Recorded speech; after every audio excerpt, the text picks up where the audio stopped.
കാശ്മീരിലെ എൻ്റെ രണ്ടാമത്തെ ദിവസമാണ് കേട്ടോ. ഹോം സ്റ്റേക്ക് മുന്നിലുള്ള ഈ ദാൽ ലേക്ക് കണ്ടുകൊണ്ടാണ് ഇപ്പോൾ എല്ലാ ദിവസവും തുടങ്ങുന്നത്. അപ്പോൾ ഇന്ന് സോനാമർഗിലേക്ക് പോവാന്നാണ് പ്ലാൻ ചെയ്തിരിക്കുന്നത്. തലേന്ന് രാത്രി നന്നായി മഴ പെയ്തിരുന്നത് കൊണ്ട് അത്യാവശ്യം നല്ല തണുപ്പുണ്ട് കേട്ടോ. അപ്പോൾ ഇവിടുന്ന് 3 വണ്ടി മാറിക്കേറി വേണം സോനാമർഗിലേക്ക് പോവാൻ. കാശ്മീരിലെ മിക്ക ആളുകളുടെയും വരുമാന മാർഗം ടൂറിസമാണ് കേട്ടോ. അതുകൊണ്ട് അവർ കൃത്യമായിട്ട് ഒന്നും നമുക്ക് പറഞ്ഞു തരില്ല. അവർ 2500-3000 രൂപ കൊടുത്ത് ടാക്സിയിൽ പോകാൻ നിർബന്ധിക്കും. അവിടേക്ക് പോകാൻ വേണ്ടിയിട്ട് ലോക്കൽ ടാക്സി ഒന്നും കിട്ടില്ല എന്നൊക്കെ പറയൂ കേട്ടോ. പക്ഷേ അതിനിടയിലും നല്ല ആൾക്കാരും അവിടെ ഉണ്ടാകും. അങ്ങനെ അവരോടൊക്കെ ചോദിച്ച് മനസ്സിലാക്കിയിട്ടാണ് ഞാൻ പോകുന്നത്. ആദ്യം വെട്ടുമാലൂരിലേക്കാണ് പോകുന്നത്. അവിടേക്ക് 50 രൂപ കൊടുത്ത് ഓട്ടോറിക്ഷയിലാണ് കേട്ടോ പോകുന്നത്. അവിടുന്ന് ഷെയർ ടാക്സിയിൽ കൺഗൺ എന്ന സ്ഥലത്തേക്ക് പോവാണ്. 150 രൂപയാണ് കേട്ടോ അവിടേക്കുള്ള ചാർജ്. പോകുന്ന വഴിക്ക് നമുക്ക് മഞ്ഞ് മൂടി നിൽക്കുന്ന മലനിരകൾ കാണാൻ പറ്റും.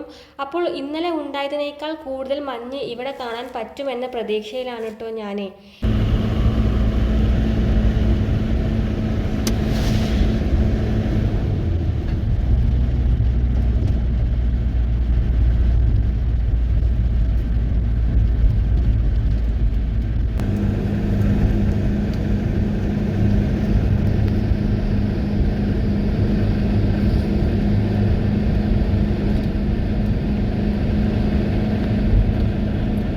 ഏകദേശം 1 മണിക്കൂർ ദൂരമാണ് കൺഗണിലേക്കുള്ളത്.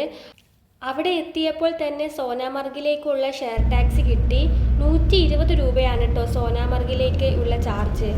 സോനാമർഗിലേക്ക് എത്തുന്നതിനനുസരിച്ച് തണുപ്പ് കൂടി വരുന്നുണ്ട് കേട്ടോ. കാറിൻ്റെ ബാക്ക് സീറ്റിൽ ഇരുന്നത് കൊണ്ട് ഫ്രണ്ട് വ്യൂ കിട്ടിയില്ല. അതൊരു നഷ്ടമായിരുന്നു കേട്ടോ. കാരണം മുന്നിലെ കാഴ്ചകൾ അത്രയ്ക്ക് അടിപൊളിയായിരുന്നു. ശരിക്കും നേരെ ഒരു മഞ്ഞ് മലയിലേക്ക് കയറി ചെല്ലുന്നൊരു പ്രതീതിയായിരുന്നു കേട്ടോ. എനിക്ക് എന്താ പറയേണ്ടതെന്ന് അറിയില്ല. ശരിക്കും എനിക്കൊന്നും പറയാനില്ല കേട്ടോ. അത്ര അടിപൊളി കാഴ്ചയായിരുന്നു മുന്നിൽ മാത്രമല്ല 3 സൈഡിലും മഞ്ഞായിരുന്നു കേട്ടോ. ഏത് സൈഡിലേക്ക് നോക്കണം എന്നറിയാത്തൊരവസ്ഥ. മാർച്ച് പകുതിയിലധികം ആയതുകൊണ്ട് മഞ്ഞെല്ലാം ഉരുകി പോയിട്ടുണ്ടാകുമെന്നാണ് കേട്ടോ വിചാരിച്ചിരുന്നത്. ഇന്നലെ പെഹൽഗാമിലും അത്ര മഞ്ഞൊന്നും ഉണ്ടായിരുന്നില്ലല്ലോ. പക്ഷെ നല്ല മഞ്ഞാണ് കേട്ടോ. മാർച്ചിൽ ഇതാണെങ്കിൽ ഡിസംബർ ടു ഫെബ്രുവരി എന്തായിരിക്കും ഇവിടുത്തെ അവസ്ഥ എന്ന് ഞാൻ ചിന്തിച്ചു കേട്ടോ.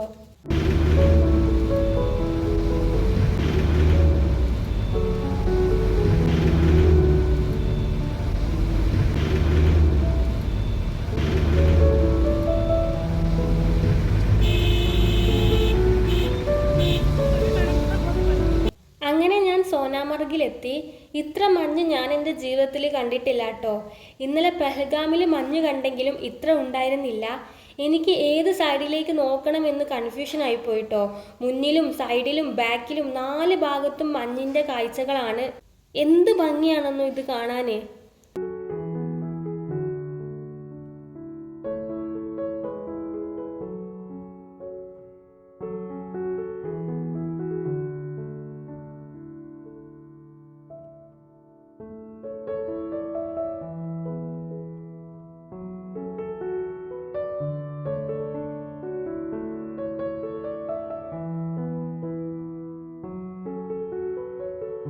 അപ്പോൾ കുറച്ചധികം നടക്കാനുണ്ടായിരുന്നു കേട്ടോ. പക്ഷെ അതൊന്നും ഒരു പ്രശ്നമേ ആയി തോന്നിയില്ല. ഞാൻ വേറെ ഏതോ ലോകത്ത് എത്തിയ പോലെ ആയിരുന്നു കേട്ടോ. അങ്ങനെ വീഡിയോസിൽ മാത്രം കണ്ടിട്ടുള്ള സ്ഥലം ഞാൻ നേരിട്ട് കണ്ടു. അപ്പോൾ ഇവിടെ മൊത്തം കടകളാണ് കേട്ടോ. ഷൂസ് റെൻറ്റിന് കൊടുക്കുന്ന കടയും പിന്നെ മാഗി, കോഫി അങ്ങനെ നീണ്ടു പോകുന്ന ഷീറ്റ് വലിച്ചു കെട്ടി ഉണ്ടാക്കിയ ചെറിയ കൂടാരം പോലത്തെ കടകളാണ്.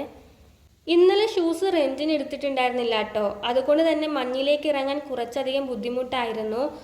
ആ അബദ്ധം ഇന്ന് പറ്റാതെ ഇരിക്കാൻ വേണ്ടി ആദ്യം തന്നെ വേഗം പോയി റെൻറ്റിന് ഷൂസ് എടുക്കുകയാണ് ചെയ്തത്.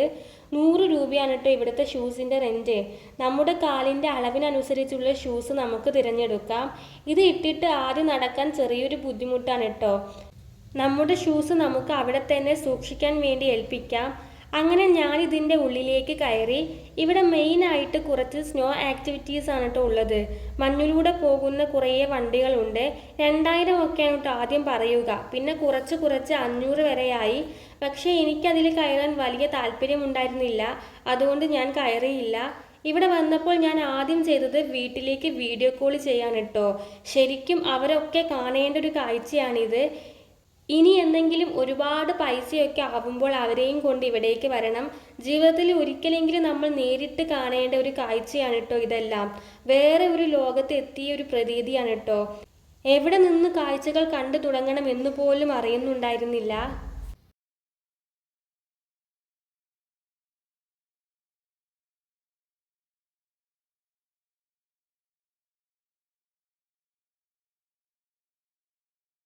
ആദ്യം കുറച്ച് മണ്ണുകൂടി മിക്സായ മഞ്ഞായിരുന്നു കേട്ടോ. എല്ലാവരും അങ്ങോട്ടും ഇങ്ങോട്ടും നടന്നിട്ട് നമ്മുടെ ഷൂവിൻ്റെ അടിയിലുള്ള മണ്ണെല്ലാം തട്ടിയിട്ടാണ് ഈ ഒരു മണ്ണും കളറുള്ള മഞ്ഞ്. പിന്നെ കുറച്ച് അങ്ങോട്ട് എത്തുമ്പോഴാണ് കേട്ടോ നമുക്ക് ഫ്രഷ് മഞ്ഞ് കാണാൻ പറ്റുന്നത്. കണ്ടോ മഞ്ഞിൻ്റെ കളർ വ്യത്യാസം? ഇപ്പോൾ നല്ല പ്യുവർ വൈറ്റ് കളർ മഞ്ഞാണ്. നടക്കുമ്പോൾ നന്നായി സൂക്ഷിക്കണം, തെന്നിപ്പോകുന്നുണ്ട്. വീണാലും മഞ്ഞിലായതുകൊണ്ട് ഒന്നും പറ്റില്ല, എങ്കിലും ചില ഭാഗത്ത് നല്ല കട്ടിയാണ് കേട്ടോ. പിന്നെ മുന്നോട്ട് പോകുന്നതിനനുസരിച്ച് കാല് മഞ്ഞിലേക്ക് പൂണ്ടു പോകുന്നുണ്ട്. അത്യാവശ്യം നല്ല കട്ടിയിലാണ് മഞ്ഞ് വീണ് കിടക്കുന്നത്. നല്ല ബുദ്ധിമുട്ടാണ് കേട്ടോ മഞ്ഞിലൂടെ നടക്കാൻ, പക്ഷേ അതും നല്ല രസമാണ്. എൻ്റെ ഒരുപാട് കാലത്തെ ആഗ്രഹമായിരുന്നു കേട്ടോ ഒരു സ്നോമാനെ ഉണ്ടാക്കണമെന്നത്. ഇതിൻ്റെ ഒരുപാട് വീഡിയോസ് ഞാൻ കണ്ടിട്ടുണ്ട്, പക്ഷേ അതിൽ കാണുന്നത് പോലെ അത്ര എളുപ്പമായിരുന്നില്ല കേട്ടോ ഇത്. സ്നോ വിചാരിക്കുന്നത് പോലെ ഒന്നും നിൽക്കുന്നുണ്ടായിരുന്നില്ല. നമ്മൾ വിചാരിക്കുന്ന ഷേപ്പിൽ അത് ആക്കിയെടുക്കാൻ നല്ല പാടായിരുന്നു കേട്ടോ. പിന്നെ എൻ്റെ ഗ്ലൗസ് വാട്ടർ പ്രൂഫ് ആയിരുന്നില്ല, അതുകൊണ്ട് അത് നനഞ്ഞിട്ട് തണുപ്പ് ഉള്ളിലേക്ക് കയറിയിട്ട് കൈ മരവിക്കുന്നുണ്ടായിരുന്നു. ഇതെനിക്ക് കംപ്ലീറ്റ് ആക്കാൻ പറ്റില്ലേ എന്നൊക്കെ വിചാരിച്ചു കേട്ടോ. പക്ഷേ കാശ്മീരിലേക്ക് വരുമ്പോൾ മനസ്സിൽ കരുതിയ ഒന്നായിരുന്നു കേട്ടോ ഇത്. അതുകൊണ്ട് ചെറുതാണെങ്കിൽ പോലും ഒരു സ്നോമാനെ ഉണ്ടാക്കിയിട്ടേ ഞാൻ ഇവിടുന്ന് പോവുള്ളൂ എന്ന് ഞാൻ മനസ്സിൽ ഉറപ്പിച്ചിട്ടുണ്ടായിരുന്നു. ഇതിനിടയിൽ ചെറുതായിട്ട് മഴ ചാറുന്നുണ്ടായിരുന്നു കേട്ടോ. സ്നോഫാൾ എന്തെങ്കിലും കിട്ടാൻ ചാൻസ് ഉണ്ടെങ്കിൽ അത് സോനാമാർഗിലായിരിക്കും എന്നാണ് കേട്ടിരുന്നത്. കാരണം ഇപ്പോൾ മാർച്ച് പകുതിയിലധികം കഴിഞ്ഞല്ലോ. അപ്പോൾ സോനാമാർഗിലല്ലാതെ വേറെ എവിടെയും മഞ്ഞ് വീഴാൻ ചാൻസ് ഇല്ല എന്ന് കേട്ടിരുന്നു. പക്ഷേ ഇവിടെയും ഒരാഴ്ചയിലധികമായിട്ടോ മഞ്ഞ് വീണിട്ട്, അതുകൊണ്ട് സ്നോഫാൾ ഒന്നും കിട്ടില്ല. പക്ഷേ ചെറുതായിട്ട് മഴ ചാറുന്നുണ്ട്.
അപ്പോൾ ഞാൻ സ്നോമാൻ ഉണ്ടാക്കുന്നത് കാണാൻ 1-2 പേര് വന്ന് മുന്നിലിരുന്നു കേട്ടോ. അപ്പോൾ ഞാൻ വെച്ച ക്യാമറയ്ക്ക് മുന്നിലാണ് ഇവർ ഇരുന്നത്. സ്നോമാൻ ഉണ്ടാക്കുന്ന തിരക്കിൽ ഞാനത് ശ്രദ്ധിച്ചില്ല. അതുകൊണ്ട് ഉണ്ടാക്കുന്ന പകുതി വീഡിയോ കിട്ടിയുള്ളൂ കേട്ടോ. ബാക്കി പകുതി അതിൽ കിട്ടിയില്ല. എങ്കിലും ചെറുതായിട്ട് ഞാൻ ഉണ്ടാക്കുന്നത് കാണാൻ പറ്റുന്നില്ലേ. അപ്പോൾ എൻ്റെ കയ്യിൽ എക്സ്ട്രാ ഒരു തൊപ്പി കൂടി ഉണ്ടായിരുന്നു കേട്ടോ. അത് സ്നോമാൻ്റെ തലയിൽ വെച്ചു. ഇന്ന് സ്നോമാൻ ഉണ്ടാക്കണമെന്ന് വിചാരിച്ചത് കൊണ്ട് അതിനുള്ള എല്ലാ സാധനങ്ങളും കൊണ്ടാണ് ഞാൻ വന്നത്. വലുതായിട്ടൊന്നും ഇല്ല, എക്സ്ട്രാ ഒരു തൊപ്പിയും പിന്നെ കുറച്ച് ബോട്ടിൽസിൻ്റെ ക്യാപ്പും. ആ ഓറഞ്ച് കളറുള്ള ക്യാപ്പ് എൻ്റെ സൺസ്ക്രീനിൻ്റെ ക്യാപ്പാണ് കേട്ടോ. അങ്ങനെ ഞാൻ ഒരുവിധം ചെറിയൊരു സ്നോമാനെ ഉണ്ടാക്കിയെടുത്തു. അപ്പോഴേക്കും ഫോട്ടോസും വീഡിയോസും എടുത്തു തരാമെന്ന് പറഞ്ഞ് 2-3 പേര് വന്നിട്ടുണ്ടായിരുന്നു കേട്ടോ. അപ്പോൾ എൻ്റെ കയ്യിൽ ഐഫോൺ ഒന്നും ഉണ്ടായിരുന്നില്ല. അപ്പോൾ എനിക്ക് നല്ല ക്ലിയറുള്ള കുറച്ച് ഫോട്ടോസ് വേണമെന്നുണ്ടായിരുന്നു കേട്ടോ. അപ്പോൾ 10 ഫോട്ടോസിന് 100 രൂപയാണ് കേട്ടോ അവർ പറഞ്ഞത്. അവസാനം അവർ ഒരു ഫോട്ടോയ്ക്ക് 5 രൂപ എന്ന കണക്കിന് എടുത്തു തന്നു. ഇതിനിടയിൽ ഞാൻ ഒരു ലവ് ഷേപ്പും കൂടി മഞ്ഞുകൊണ്ട് ഉണ്ടാക്കി. ഒരുപാട് ഫോട്ടോസ് എടുത്തു കേട്ടോ. അതിൽ ഏതാണോ നല്ലത് അത് നമുക്ക് സെലക്ട് ചെയ്യാം.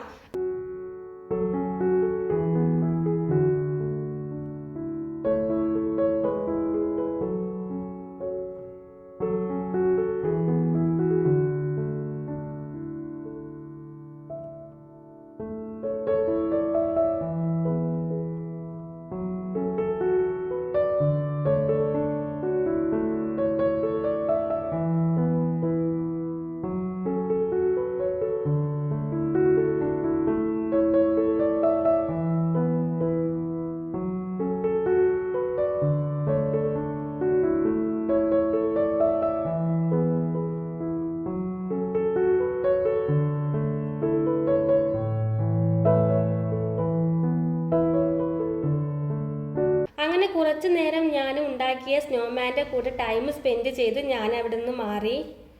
അപ്പോൾ ഞാനുണ്ടാക്കിയ സ്നോമാനെ 2 കപ്പിൾസ് ചേർന്ന് മുയലാക്കി മാറ്റിയിട്ടുണ്ട് കേട്ടോ.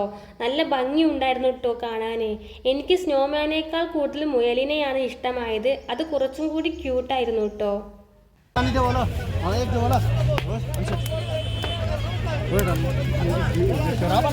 അപ്പോൾ നന്നായിട്ട് തണുക്കുന്നുണ്ടായിരുന്നു കേട്ടോ. കൈയൊക്കെ മരവിച്ചിട്ട് മടക്കാൻ പറ്റുന്നുണ്ടായിരുന്നില്ല. അപ്പോൾ ഞാനൊരു കമ്പം പോയി വാങ്ങി. ചൂടുള്ള എന്തെങ്കിലും കഴിച്ചാൽ ചെറുതായിട്ടൊരു ആശ്വാസം കിട്ടുമല്ലോ. ഇത് ഇവർ ചുട്ടെടുക്കാണ് കേട്ടോ. എനിക്ക് ചുട്ട കമ്പം അത്ര ഇഷ്ടമല്ല. പിന്നെ ഇവിടെ തണുപ്പത്ത് ചൂടുള്ള എന്തെങ്കിലും കഴിക്കണം എന്ന് മാത്രം. കമ്പം കുഴപ്പമില്ലായിരുന്നു കേട്ടോ. എന്തായാലും ഇവരുടെ മസാല ചായയേക്കാൾ ഭേദമാണ്. നല്ല ചൂടുണ്ട് കേട്ടോ, പക്ഷേ കഴിക്കുമ്പോൾ ചൂട് അറിയുന്നില്ല. അതിനുശേഷം പിന്നെ ഞാൻ കുറച്ച് ഫോട്ടോസ് കൂടി എടുത്തു. ഇവിടെ വേറെ ഒന്നും ചെയ്യാനില്ല കേട്ടോ. മഞ്ഞിൽ കളിക്കുക, ഫോട്ടോസും വീഡിയോസും എടുക്കുക, പിന്നെ വേണമെങ്കിൽ മഞ്ഞിലൂടെ റൈഡ് പോകാം. എനിക്കതിൽ വലിയ താല്പര്യമില്ലായിരുന്നു കേട്ടോ. അങ്ങനെ ആവശ്യത്തിലധികം ഫോട്ടോസും വീഡിയോസും എടുത്തു.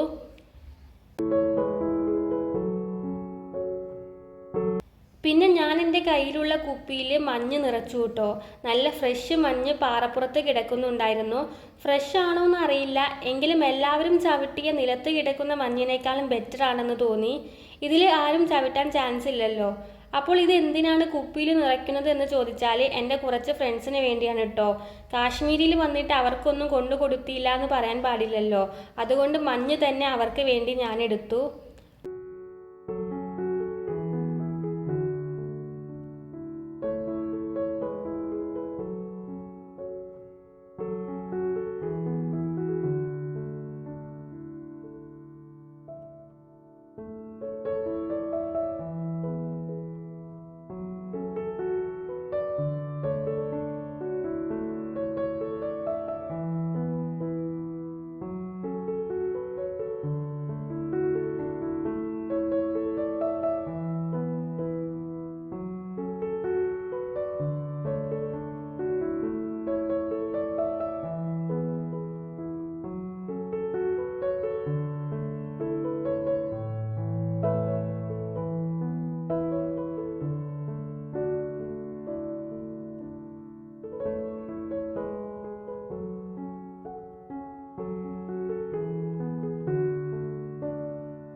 അങ്ങനെ മഞ്ഞെല്ലാം എടുത്ത് തിരിച്ച് നടക്കുമ്പോൾ നടക്കാൻ പറ്റുന്നുണ്ടായിരുന്നില്ല കേട്ടോ. നല്ല കട്ടിയിൽ മഞ്ഞ് വീണ് കിടക്കുന്ന സ്ഥലമായതുകൊണ്ട് കാല് ഉള്ളിലേക്ക് പൂണ്ടു പോകുന്നുണ്ടായിരുന്നു കേട്ടോ. എൻ്റെ മുട്ട് വരെയൊക്കെ താഴ്ന്നു പോകുന്നുണ്ടായിരുന്നു. ഒരുവിധം ഞാൻ കാല് വലിച്ചെടുത്ത് നടന്നു. പക്ഷേ കാല് പൂണ്ടു പോയതിനാൽ ഷൂസിൻ്റെ ഉള്ളിലേക്ക് മഞ്ഞ് കയറിയിട്ട് തണുത്തിട്ട് നടക്കാൻ പറ്റുന്നുണ്ടായിരുന്നില്ല. അതിനിടയിൽ ഷൂസ് മണ്ണിനടിയിൽ കുടുങ്ങിയിട്ടോ. എത്ര വലിച്ചിട്ടും കിട്ടുന്നുണ്ടായിരുന്നില്ല. അത്ര ആഴത്തിലാണ് അത് താഴ്ന്നു പോയത്. ഒരുപാട് നേരം നോക്കിയിട്ടും കിട്ടുന്നുണ്ടായിരുന്നില്ല. അവസാനം മറ്റൊരു സഹായത്തോടെ ഞാൻ ഷൂസ് ഒരുവിധം മഞ്ഞിനുള്ളിൽ നിന്നും പുറത്തെടുത്തു. എത്ര ആഴത്തിലാണ് ഇവിടെ മഞ്ഞ് വീണ് കിടക്കുന്നത് എന്ന് കണ്ടോ. ഒരുവിധം മുട്ടുകുത്തിയാണ് കേട്ടോ ഞാൻ അവിടെ നിന്ന് നടന്നത്.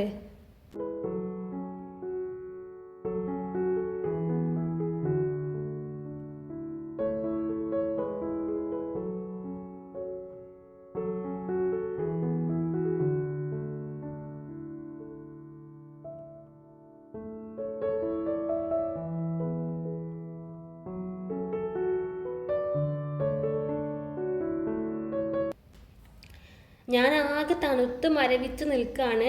അടിമുടി തണുത്ത് വിറയ്ക്കുന്നുണ്ട് കേട്ടോ. എവിടെയെങ്കിലും ഒന്ന് പോയി ഇരുന്നാൽ മതി എന്ന അവസ്ഥയായിരുന്നു. എനിക്കാണെങ്കിൽ തണുപ്പ് കാരണം തലവേദന എടുത്തിട്ട് കണ്ണ് കാണുന്നുണ്ടായിരുന്നില്ല കേട്ടോ. ഒരുവിധം തപ്പി തടഞ്ഞ് ഞാനൊരു സ്ഥലത്ത് പോയിരുന്നു. അപ്പോൾ ഇവിടെ ചൂട് കായാനുള്ള സെറ്റപ്പെല്ലാം ഉണ്ടായിരുന്നു കേട്ടോ. കുറച്ചു നേരം അവിടെ ഇരുന്ന് ചൂട് കാഞ്ഞു. അപ്പോഴാണ് ചെറുതായിട്ട് ആശ്വാസം കിട്ടിയത്.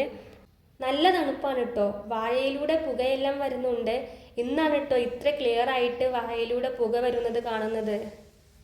ഇന്നലെ വന്നെങ്കിലും ഇത്ര നല്ല ക്ലിയർ ആയിട്ട് പുക വരുന്നുണ്ടായിരുന്നില്ല. പിന്നെ ഞാൻ കുറച്ച് നൂഡിൽസ് വാങ്ങി. നല്ല തണുപ്പത്ത് ചൂട് നൂഡിൽസ് കഴിക്കുമ്പോൾ എന്തൊരു ടേസ്റ്റ് ആണെന്നോ. കുറച്ച് റേറ്റ് കൂടുതലാണ് കേട്ടോ. ഒരു ചെറിയ പ്ലേറ്റിന് 60 രൂപയാണ് റേറ്റ്. പക്ഷേ നല്ല ടേസ്റ്റാണ് കേട്ടോ. ഇത്ര ടേസ്റ്റുള്ള മാഗി ഞാൻ കഴിച്ചിട്ടില്ല. ഇവർ ഇതിൽ എന്തെങ്കിലും ചേർത്തത് കൊണ്ടാണോ അതോ തണുപ്പത്തിരുന്ന് കഴിക്കുന്നത് കൊണ്ടാണോ എന്നെനിക്കറിയില്ല. മാഗി ടേസ്റ്റ് ഒരു രക്ഷയും ഉണ്ടായിരുന്നില്ല. തണുപ്പ് കാരണം ഇനി മഞ്ഞിലേക്ക് ഇറങ്ങാനുള്ള ആവതുണ്ടായിരുന്നില്ല കേട്ടോ. മഴ കൂടി ചാർന്നത് കൊണ്ട് ഇത്രയും തണുപ്പ്. പിന്നെ ഇവിടെ ഞാനിട്ട അത്ര ഡ്രസ്സ് പോരാ, ഇതിന് മേലെ ഒരു കോട്ട് കൂടി വേണം. ഞാൻ ഇത്രയും തണുപ്പ് പ്രതീക്ഷിക്കാതിരുന്നത് കൊണ്ടാണ് കേട്ടോ കോട്ടൊന്നും ഇടാതിരുന്നത്.